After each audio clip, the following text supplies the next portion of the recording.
오늘은 탁월한 설교가의 설교를 바탕으로 설교하려고 합니다. 탁월한 설교가의 설교를 바탕으로 설교하려고 합니다. 이분은 세상에서 단편 이야기를 가장 잘하시는 분입니다. 아무리 어려운 소재라도 쉽게 풀어갑니다. 평범하고 일상적인 소재를 가지고 당신이 전하려고 하는 의도를 분명하게 전달하십니다. 그래서 이분이 비유를 통해 설교를 하실 때 어떻게 얘기하냐면 천상의 의미를 담은 지상의 이야기다, 혹은 심오한 영적 응용력을 가진 세속적인 이야기다라고 합니다. 이 탁월한 설교가의 이름을 아시겠습니까? 예수님입니다. 예수님입니다. 예수님은 여러 사람들에게 여러 종류 그리고 다른 수준의 설교를 하셨습니다. 바리새인들이나 서기관들을 위한 수준 높은 설교도 있었고요, 제자가 되겠다고 산 위까지 올라온 헌신된 사람을 위한 고난도의 산상수훈도 있었습니다. 근데 사실 이 말씀들은 다 어렵습니다. 이해하기도 실천하기도 힘듭니다.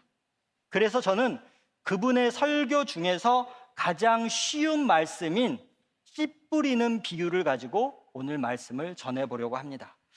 이 설교의 청중은 불특정 다수 그리고 일반 사람들이었습니다.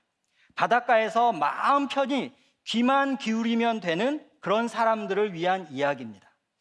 여러분들도 바깥은 날씨가 춥지만 따스한 온기가 느껴지는 이곳 시온 성전에서 편안하게 말씀을 들으시면 됩니다. 엘리야 엘리사 시리즈 중에 웬 씨 뿌리는 비유라고 말씀하실 분도 계실 것 같은데 그냥 시리즈의 인터미션이라고 생각해 주셨으면 좋겠습니다. 인터미션, 공연과 공연의 막과 막 사이에 주어지는 쉬는 시간인데, 이 쉬는 시간을 통해서 버려지는 시간이 아니라 다음을 위해 준비하는 꼭 필요한 시간이 바로 인터미션입니다. 그래서 그런 마음가짐을 가지고 오늘 말씀을 준비했는데요, 북이스라엘의 여러 지명과 악명 높은 왕들 때문에 어렵고 힘들었을 분들을 위한 안식의 시간이 되길 바랍니다. 오늘은 보여드릴 지도도 없습니다. 씨 뿌리는 비유는 마태복음 오늘 본문과 마가복음, 누가복음에도 등장합니다. 그리고 우리 성경에는 없는 도마복음에도 나옵니다. 이렇게 여러 복음서에 씨 뿌리는 비유가 나오는 이유는 그만큼 중요한 말씀이라는 이유겠죠. 오늘 씨 뿌리는 비유를 보면서 저에게 한 가지 의문이 들었습니다. 여러분들은 그냥 쭉 읽어 내려가셨는지 모르겠지만 이래도 되는 건가? 라는 말씀이 있었어요. 그게 뭐냐면 비유가 너무 현실성이 떨어지는 겁니다. 아까 제가 예수님을 소개를 할 때 평범하고 일상적인 소재로 말씀을 풀어간다고 했는데, 이 씨 뿌리는 비유는 저에게는 평범하지도 않고 일상적이지도 않고 이해도 되지 않는 비유였습니다. 왜? 어느 농부가 씨를 좋은 땅에만 뿌리려고 하지 길가나 돌밭이나 가시덤불에 뿌리겠어요? 여러분들은 그런 의문 안 가져보셨어요? 그냥 성경 말씀이니까 그러려니 하고 그냥 들으셨나요? 저는 이게 넘어가지가 않아요. 내가 농부라면 나는 절대 길가에 뿌리지 않을 겁니다. 돌밭에 뿌리지 않을 거예요. 꼼꼼하게 계획하고 계산해서 좋은 땅에, 옥토에, 까만 기름진 땅에만 씨를 뿌릴 겁니다. 그래야 열매가 맺히니까. 그래서 자료를 찾아봤습니다. 이게 왜 이렇게 되어 있을까? 근데 자료를 찾아보니까 의문이 풀리기 시작했습니다. 요즘처럼 관계시설이 잘 돼 있고 또 기계농업에 의해서 밭을 갈기가 쉬운 요즘 세상에서는 상상이 안 가는 일이지만, 예수님 당시 중동 지역, 팔레스타인 지역, 이스라엘 지역에서는 흔히 있었던 이야기라고 합니다. 이스라엘 지역은 여름 내내 가물었다 가을로 접어들면서 비가 내리기 시작합니다. 이때 농부들이 어깨에 씨가 담겨있는 바구니를 둘러매고 밭으로 나가서 씨를 흩뿌렸다고 합니다. 근데 그 흩뿌렸던 땅이 이미 말라붙어서 사람들이 지름길처럼 다녔던 길도 있고요, 밭 가쪽으로 딱딱하게 돌밭이나 가시덤불로 뒤덮여 있던 땅도 있었다고 합니다. 그 땅에 씨를 뿌리는 겁니다. 근데 씨를 뿌릴 때 아무리 능숙한 농부라고 할지라도 위에서 쭉쭉 뿌리다 보니까 좋은 땅에만 뿌리기가 쉽지 않았고요. 그리고 바람이라도 부는 날이면 그냥 제각각으로 흩어집니다. 여기서 이제 궁금한 게 뭐냐면 우리나라는 먼저 밭을 갈고 일항을 만든 다음에 씨앗을 심잖아요. 근데 중동 지역은 우리나라랑 반대랍니다. 그러니까 무슨 얘기냐면 먼저 씨를 뿌리는 거예요. 그래서 우리가 성경책에 있는 씨 뿌리는 비유는 우리에게는 이상할지 모르겠지만 이스라엘 사람들에게는 그냥 자기들의 일상의 삶이었다는 얘기입니다. 이런 전 이해를 가지고 오늘 말씀을 읽어야 하는데 먼저 제가 여러분들에게 4개의 땅 유형 중 나는 어느 유형의 땅에 속하는지 테스트를 한번 해보겠습니다. 질문을 드리면 그렇다 아니다를 표시해 보세요. 먼저 첫 번째 질문입니다. 온라인이나 오프라인으로 말씀을 듣는데 예배가 끝나는 순간 모든 말씀이 바로 기억에서 사라지고 만다. 여기에 그렇다라고 얘기하는 건 철면피죠. 그렇다라고 답하는 분이 없기를 소망합니다. 만약에 이 질문에 그렇다라고 답하셨다면 여러분의 영적인 토양은 길가입니다. 씨앗이 처음 떨어진 곳입니다. 사람들이 밟고 다녀서 반질반질 굳어진 땅입니다. 우리들의 딱딱한 마음을 의미합니다. 딱딱한 길가에는 씨가 묻히질 않아서 새들이 날다가 보고 주워 먹어버립니다. 이것은 씨앗이 아니라 그냥 새 모인 거죠. 19절을 보면 아무나 천국 말씀을 듣고 깨닫지 못할 때는 악한 자가 와서 그 마음에 뿌려진 것을 빼앗나니 이는 곧 길가에 뿌려진 자라고 합니다. 이 길가는 하나님 말씀을 건성으로 들을 뿌리입니다. 말씀이 귀에서만 울릴 뿐 심령을 꿰뚫지 못합니다. 결실은커녕 싹도 트기 전에 악한 자에게 복음의 씨앗을 모조리 빼앗기고 맙니다. 지금은 아니지만 저도 길가와 같았던 때가 있었습니다. 여러분도 아마 마찬가지실 텐데 저에게 길가와 같던 때는 교회와는 담을 쌓고 지내던 대학생 시절이었습니다. 제가 신입생으로 학교에 들어가자마자 기독교 동아리에 있던 형 누나들이 귀찮으리만큼 전도하려고 했습니다. 제가 한때 교회를 다녔다는 그 얘기 때문에. 내비게이터, IBF, UBF, CCC, 예수전도단, 뭔 놈의 기독교 동아리들은 그렇게 많은지 교단 숫자만큼 되는 것 같았습니다. 제가 듣는 수업은 또 어떻게 알았는지 강의 시간에 앞에 와서 기다리고 있을 때도 있고요. 점심시간에 구내식당에 앉아서 밥을 먹으면 본인의 식판을 들고 와서 옆에 앉아서 잠깐 얘기하자고 합니다. 잠깐이란 소리를 들을 때마다 노이로제가 생겼을 정도입니다. 차라리 우리 술 한잔 먹으면서 얘기 좀 할까? 이랬으면 훨씬 더 친근하게 제가 다가갔을 것 같아요. 그런 기독교 동아리 선배들은 없었습니다. 제가 몇 년 전에 만나교회 교인들과 양화진에 있는 외국인 선교사 묘원을 방문한 적이 있습니다. 그렇게나 절 귀찮게 하던 내비게이터 형이 그곳 소개 영상에 등장해서 선교사의 삶에 관해 설명해 주는데 죄송스러운 마음에 얼마나 얼굴이 화끈거리던지요. 그때는 제가 복음의 씨앗이 뿌려져도 그게 생명의 씨앗인지 나를 귀찮게 하는 존재인지 아무런 관심조차 없었습니다. 너는 짖어라, 나는 안 듣는다. 그렇게 거부하고 무시해도 끊임없이 제 안에, 길가와 같은 제 안에 복음의 씨앗을 뿌려주었던 사람들이 존재했었습니다. 여러분들도 마찬가지일 겁니다. 여러분이 분명 길가와 같았을 때, 내가 저 말씀을 귓등으로도 듣지 않았을 때 끊임없이 여러분 귀에 하나님 말씀을 들어봐, 하나님이 구원이셔, 복음이야 라고 속삭이셨던 그분들, 지금 그분들을 생각하시면서 감사하셨으면 좋겠습니다. 토양 테스트 두 번째입니다.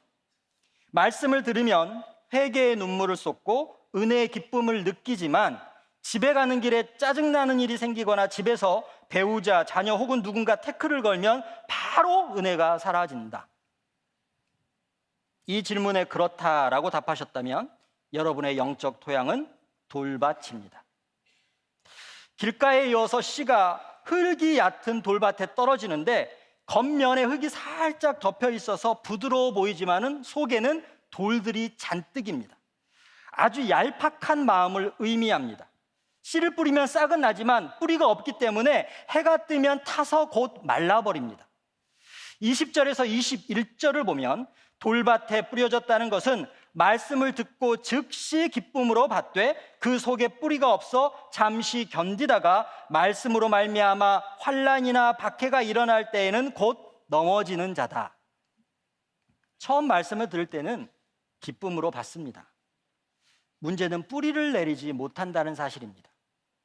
말씀을 받아도 잠깐 열심을 낼 뿐 지속적인 흥미를 보이지 않습니다. 겉으로는 복음의 사람 같은데 마음속엔 세상적인 욕망과 죄가 그대로 남아 있습니다.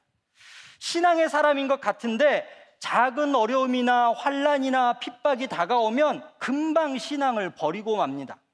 예수로 인해 손해를 보거나 고난을 겪으면 쉽게 신앙을 저버립니다. 길가였을 때는 복음을 받아들이지도 않았으니까 그렇다 손 치더라도 문제는 이미 복음의 씨앗이 들어간 후 또다시 길가와 같은 상태가 된 경우입니다. 아무리 기도하고 말씀을 보고 예배를 드려도 상황이 나아지지 않습니다. 응답이 오지 않고 하나님은 침묵하시고 그래서 될 대로 되라는 심정으로 자포자기하고 하나님을 저버리는 사람이 너무나도 많습니다. 함께 신앙생활했던 누군가로부터 상처를 받아 내 이놈의 교회 다시는 나가나 봐라 이렇게 말씀하면서 길가와 같은 상태로 돌아가는 분들도 많습니다. 제가 미국에서 돌아와서 만나교회 사역을 한 지 이제 18년이 넘어가고 있는데요, 얼마나 많은 사람과 제가 만났겠어요. 근데 18년 전에 만났던 사람 여전히 얼굴을 보이시는 분들이 있는가 하면 정말 잘 지냈는데 어느 순간에 소리 소문 없이 사라지시는 분들이 계세요. 교회가 자기하고 맞지 않아서 아니면 이사를 가게 돼서 그 교회에 가서는 또 옥토처럼 잘 계시는 거면 너무 좋은데 분당 지역에서 가끔 보는 분들이 계세요. 그리고 여쭤보면 어느 교회를 나간다고 말씀을 하지 않으시는 분들이 계세요. 그런 분들은 어떻다는 얘기죠? 교회를 안 나가신다는 거예요. 정말 만나교회에서 열심히 신앙생활 하셨었는데 지금은 교회를 나가지 않는 거죠. 그런 분들을 볼 때마다 혹시 내가 뭐 잘못한 거 있나? 만나교회가 그분들에게 어떤 상처를 드린 게 있나? 하고 되돌아볼 때가 너무나 많고요. 그렇게 돌밭이었다가 옥토로 성장하지 못하고 다시 길가로 돌아간 모습을 볼 때 하나님의 마음이 얼마나 안타까우실까 생각이 들 때가 있습니다. 이제 세 번째 토양 테스트입니다. 말씀을 듣고 변화되어 예수님의 제자로 순종하며 살아보려고 했다. 그런데 결정적인 순간 돈, 가족, 쇼핑, 명예 등 가장 약한 부분에 걸려 넘어진 경험이 있다. 이 질문에 그렇다로 답하셨다면 여러분들의 영적 토양은 세 번째로 씨앗이 뿌려진 가시떨기가 덮인 땅입니다. 중동 지역을 가면 흔히 볼 수 있는 식물이 엉겅퀴나 가시떨기와 같은 감목들입니다. 밭 언저리에 다양한 종류의 가시나무들이 자란다고 합니다. 여기에 씨앗이 떨어지면 싹이 나고 얼마 동안 자랍니다.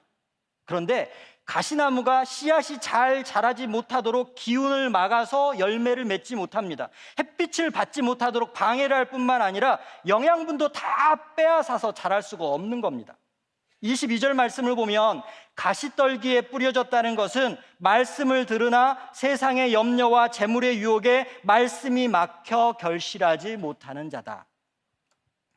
마치 가시가 곡식을 자라지 못하도록 짓누르는 것처럼 우리 안에 있는 염려와 욕심과 유혹이 우리가 성장하고 신앙이 자라는 걸 막아버리는 겁니다. 우리 주변에는 신앙을 성장시키는데 방해하는 가시떨기와 같은 존재들이 너무나도 많습니다. 직장, 인간관계, 자녀, 가정, 건강, 그리고 물질, 이것들을 때로는 우상으로 표현하기도 하고 오늘 말씀에서는 가시떨기로 표현하기도 합니다. 그것들이 우리의 믿음이 성장하는 데 방해가 될 때 뽑아버려야 할 것들로 바뀌는 겁니다. 몇 년 전 어느 남자 권사님과 1:1 성경 공부를 한 적이 있습니다. 교재에 이런 질문이 있었습니다. 내가 큐티하는 데 방해가 되는 것이 무엇이 있을까요? 이렇게 말을 바꿔도 되겠죠? 내가 신앙 성장하거나 내가 옥토가 되는데 방해가 되는 것이 무엇이 있을까요? 이 질문에 제가 그때 이런 순서로 답을 적어 놓았습니다. 첫 번째 잠, 두 번째 사람, 세 번째 만나는 것, 네 번째 TV, 다섯 번째 인터넷, 여섯 번째 스마트폰, 마지막 강아지 흰둥이. 제가 요즘 신앙이 좀 성장했어요. 왜 신앙이 성장했냐면 나이가 들어가면서 잠이 없어졌습니다. 두 번째, 약간의 대인기피증이 생겨서 사람 만나는 걸 싫어합니다. 그랬더니 신앙이 성장했어요. 근데 잠이나 사람 만나는 게 불필요한 건가요? 잠은 반드시 우리가 자야 되죠. 우리는 이 세상을 살아가기 위해서 사람을 만나는 거예요. 근데 어느 순간에 우리에게 필요한 존재들이 우리가 신앙 성장을 하는데 가로막는 장애물이 되는 순간에 이게 가시떨기로 변하는 겁니다. 여러분들에게 가시떨기는 무언가요? 여러분들의 신앙 성장을 방해하는데 장애물이 되는 건 무언가요? 여러분들이 가장 좋아하시는 게 여러분들의 가시떨기입니다. 여러분들이 즐겨 찾는 게 여러분들의 가시떨기일 수도 있습니다. 네 번째 토양 테스트는 필요가 없습니다.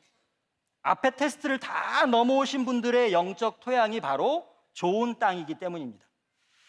누구나 되고 싶어 합니다. 열려있는 마음, 부드러운 마음, 흙이 두텁고 부드러워서 씨앗을 잘 받아들이기 때문에 위로는 햇빛, 아래로는 수분을 잘 흡수해서 충실한 알곡을 만들어냅니다. 이런 마음을 가진 사람은 하나님의 말씀을 아주 잘 받아들입니다. 23절을 보면 좋은 땅에 뿌려졌다는 것은 말씀을 듣고 깨닫는 자니 결실하여 어떤 것은 100배, 어떤 것은 60배, 어떤 것은 30배가 되느니라. 하나님의 말씀을 잘 듣고 깨닫고 삶에 잘 적용해서 그 말씀대로 살아가고 작은 말씀을 듣고서도 큰 일을 해내는 게 바로 좋은 땅을 영적 토양으로 가진 분들의 특징입니다. 그런데 여러분들이 좋은 땅이라면 간과해서는 안 될 사실이 하나 있습니다. 좋은 열매는 길가나 돌밭이나 가시떨기 밭보다는 좋은 땅에서 잘 맺힙니다. 그럼 잡초는 어디에서 더 잘 자랄까요? 잡초이기 때문에 길가나 돌밭이나 가시떨기 밭에서 더 잘 자랄까요? 아니면 잡초도 좋은 땅에서 더 잘 자랄까요? 제가 간과하지 말아야 될 사실이라고 하는 의미를 아시겠죠? 여러분들이 지금 좋은 땅이라면 축복해 드릴 수 있습니다. 그런데 여러분들이 지금 성장시키고 있는 내가 생각하기에는 열매라고 생각하는 것들 중에 혹시 잡초가 있지 않을까요? 그래서 주님이 말씀하십니다. 늘 영적으로 깨어 있으라. 영적으로 깨어 있어야 내가 지금 키우고 있는 게 열매인지 잡초인지 구별할 수 있는 겁니다. 좋은 땅이 되셨다면 좋은 열매를 맺혀야 되는데 나도 모르는 사이에 잡초를 키우고 있다면 그건 다시금 좋은 땅이 아니라 그냥 무성한 잡초가 있는 그런 땅으로 전락하고 말기 때문입니다. 네 종류의 땅 이야기를 마쳤습니다. 이게 우리가 흔히 알고 있는 씨 뿌리는 비유 혹은 좋은 땅 이야기입니다. 모르겠습니다. 여러분들이 이 씨 뿌리는 비유나 좋은 땅 비유로 알려진 이 성경 말씀을 들을 때 이 말씀을 들은 후에 어떻게 결단하셨는지 잘 모르겠어요. 저는 어떻게 결단을 했었냐면 내가 혹시 길가 아닌가? 나는 돌밭 아닌가? 나는 가시떨기로 덮인 땅 아닌가? 근데 주님이 오늘 말씀하시네. 그런 땅이 아니라 좋은 땅이 되라고 얘기하시네. 그리고 좋은 땅이 되어서 100배, 60배, 30배 열매를 맺으라고 하시네. 그래야겠네. 빨리 좋은 땅으로 변해서 하나님이 기뻐하시는 그 열매를 맺어야지. 이렇게 생각을 했었어요. 아마 당시에 해안가에서 예수님 말씀을 듣던 사람들도 그렇게 들었을 수도 있습니다. 그 중에는 나는 그냥 길가니까 돌밭이니까 가시떨기밭이니까 내 왜 이 모양밖에 안 될까라고 한탄하는 사람도 있었을까 하면 나는 좋은 땅이니까 안심하고 넘어갈 분도 있었을 텐데 예수님이 9절에 한 말씀을 더 하십니다. 그 말씀이 뭐냐면 귀 있는 자는 들으라. 귀 있는 자는 들으라. 뭘 또 들으라는 거지? 나에게 다른 말씀을 해주시려고 하나? 그때부터 새로운 묵상을 하기 시작했습니다. 예수님께서 씨 뿌리는 비유를 말씀하시면서 MBTI처럼 유형별로 사람을 나누지 않으셨습니다. E 성향도 있고 I 성향도 있습니다. N도 있고 S도 있습니다. T도 있고 F도 있습니다. P도 있고 J도 있습니다. 성향으로 사람을 나누고 너희는 ENTJ니까 담임 목사님입니다. 그냥 ENTJ처럼 살아. 너는 ESTJ니까 ESTJ처럼 살아. 접니다. 힘들어요. N과 S가 부딪힐 때는.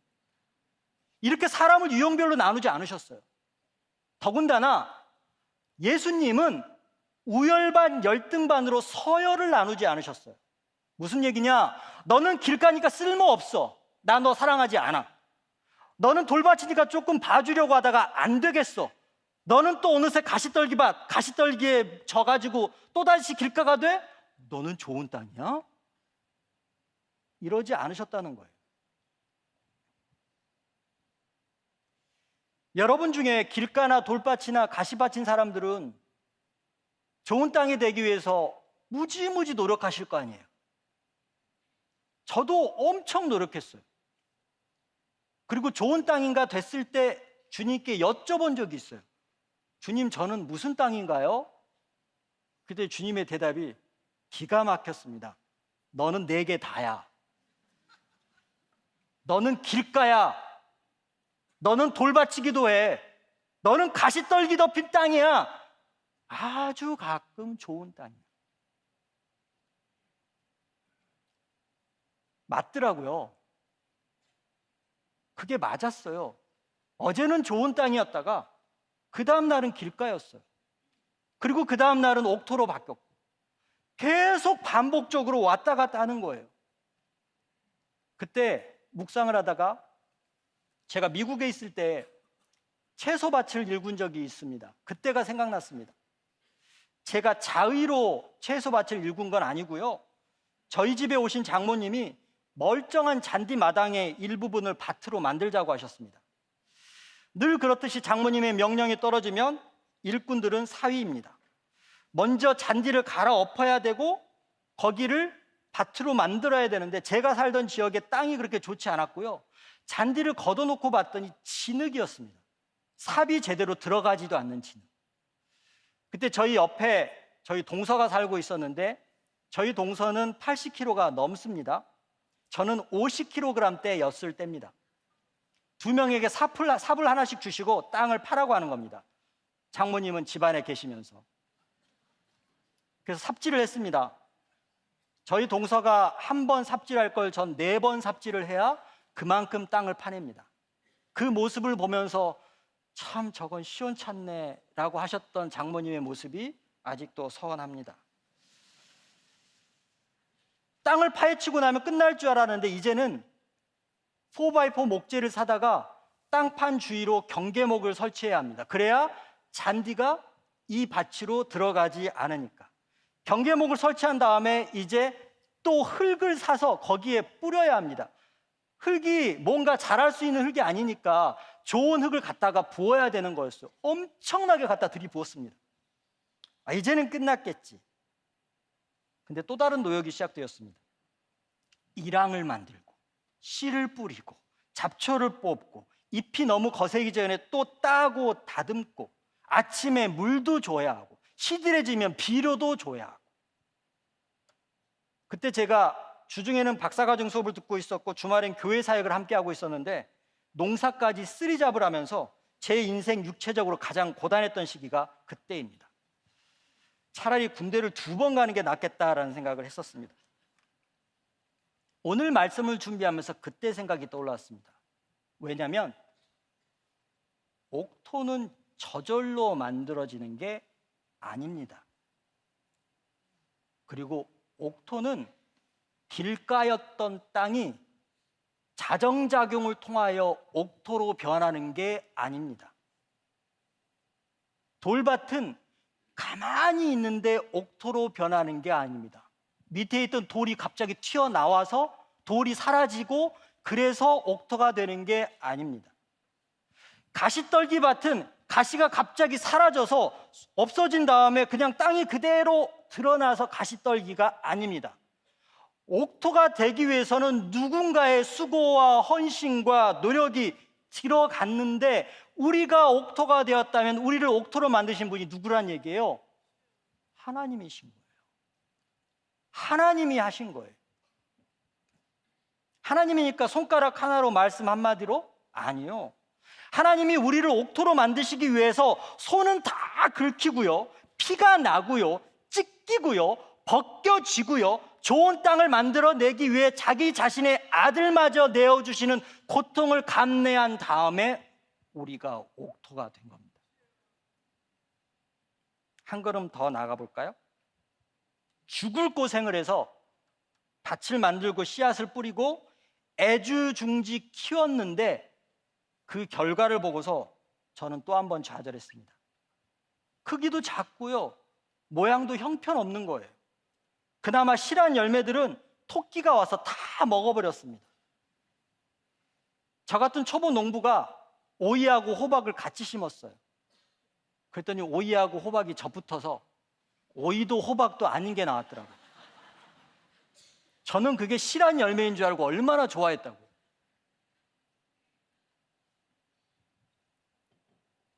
장모님께 이렇게 말씀드렸습니다. 다음부터는 그냥 사 먹자고. 그랬더니 이렇게 얘기하셨어요. 못생긴 열매, 볼품없는 잎이지만 당신 눈에는 너무 예쁘다고. 마켓에서는 아무리 좋은 채소를 산다고 해도 내가 키운 것들과는 비교가 되지 않는다고. 그래서 저는 장모님이 키우신 줄 알았어요.